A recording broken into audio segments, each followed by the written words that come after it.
Hello বন্ধুরা, কেমন আছো তোমরা সবাই? আশা করছি তোমরা সবাই অনেক ভালো আছো। রিম্পিস ব্লগিং চ্যানেলে তোমাদের সকলকে জানাই স্বাগত। আজ আমি তোমাদের জন্য নিয়ে এসেছি একটা নতুন রেসিপি। আজ আমি তোমাদেরকে বানিয়ে দেখাবো খুবই সহজ উপায়ে বাড়িতে তৈরি করে নেবো একদমই দোকানের মতো গুড়কাঠি বা গজা। তো চলো বানিয়ে নিই। তো এখানে আমি নিয়ে নিয়েছি তোমার 1 কাপের মতো ময়দা,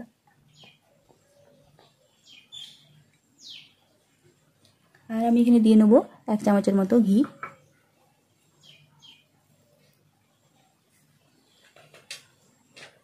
আর আমি এখানে দিয়ে নেবো একদমই কম পরিমাণে নুন। তো এই প্রত্যেকটা মিশ্রণকে আমি কিন্তু খুব ভালো করে মেখে নেবো। যখন কিন্তু এই ময়দাটা এরকম টাইপের শক্ত হয়ে যাবে তখনই কিন্তু আমাদের ময়নটা একদম পারফেক্ট হয়ে গেছে, বুঝে নিতে হবে। তো এরপর আমরা কিন্তু একটু জল দিয়ে সামান্য করে জল দিয়ে কিন্তু আমরা একটা শক্ত ডো বানিয়ে নেবো।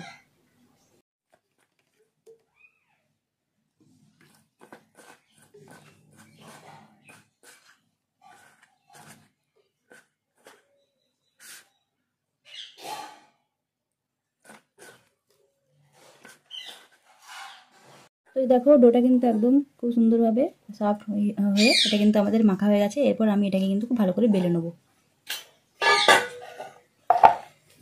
তো প্রথমেই আমি তোমার এখানে নিয়ে নেবো হচ্ছে একদমই কম পরিমাণে ঘি,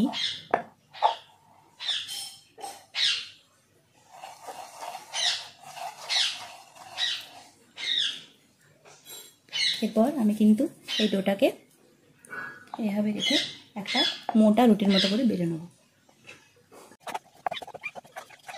দেখো আমি কিন্তু একদমই অনেকটা মোটা করে আমি বেলে নিয়েছি। এরপর আমি কিন্তু এগুলোকে ভালো করে পিস পিস করে কেটে নেব।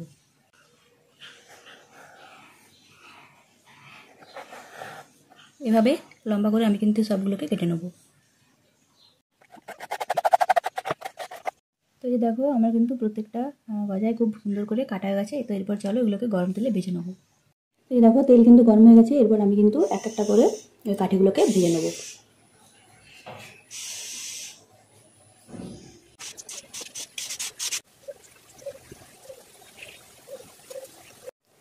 তো এই দেখো আমার এই গজাগুলো কিন্তু খুব সুন্দর করে লাল লাল করে একদম ভাজা হয়ে গেছে। এরপর আমি এগুলোকে কিন্তু তুলে নেব।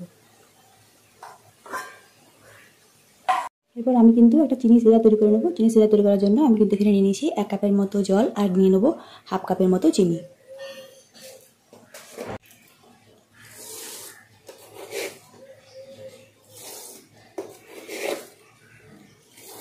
এরপর আমি কিন্তু এই চিনি সিরাটাকে খুব ভালো করে মিশ্রণ করে নেবো। যতক্ষণ না এটা একটা একতার হয়ে যাচ্ছে ততক্ষণ পর্যন্ত আমি কিন্তু এটাকে গরম করে নেবো। দেখো আমার চিনি সিরাটা কিন্তু একদম রেডি হয়ে গেছে, আর এটা দেখতে অনেকটা কিন্তু এরকম আঠালো টাইপের হয়েছে। তো এরপর আমি যেটা করব, এই চিনি সিরাটাকে কিন্তু আমি কিছুটা পরিমাণ ঠান্ডা করে নেবো, এবং যে গুড়গুলো আমি বানিয়ে রেখেছিলাম, মানে যে কাঠিগুলো আমি বানিয়ে রেখেছিলাম, সেই কাঠিগুলোকে কিন্তু আমি এটার মধ্যে দিয়ে নেবো। এই দেখো এই কাঠিগুলো কিন্তু একদম তৈরি হয়ে গেছে, আর একটা তোমাদেরকে ভেঙে দেখায় যেটা কতটা মুচমুচে হয়েছে। এই যে দেখো খুব সুন্দর করে কিন্তু এটা শক্ত হয়ে গেছে। এরপর আমি কিন্তু প্রত্যেকটা কাঠিকেই এই চিনি সিরাতে আমি কিন্তু খুব ভালো করে মিশিয়ে নেব। তো যে দেখো আমি কিন্তু খুব সুন্দরভাবে এই চিনি সিরাতে কিন্তু এই কাঠিগুলোকে ভিজিয়ে নিয়েছি। এরপর আমি কিন্তু এটাকে রেখে দেবো প্রায় 1 ঘন্টার মতো রেস্টে। তো যে দেখো চিনির মুরালিগুলো কিন্তু একদম তৈরি হয়ে গেছে। আমি কিন্তু এখানে একদম কম চিনি ব্যবহার করেছি বলে এগুলো এরকম দেখতে লাগছে। আর তোমরা চাইলে কিন্তু বেশি চিনি ব্যবহার করতে পারো। যেহেতু আমি চিনিটা কম খাই তাই জন্য আমি এখানে চিনি কম ব্যবহার করেছি। তো যে দেখতে পাচ্ছ তোমরা হয়তো যে ভক্তরাও কিন্তু চলে এসেছে, মানে কিছু কিছু পিঁপড়ে চলে এসেছে এইগুলোর উপর দিয়ে ওঠানামা করছে খাওয়ার জন্য। তো তোমরা কিন্তু সহজেই এভাবে বানিয়ে নিতে পারো, এইভাবে গজা।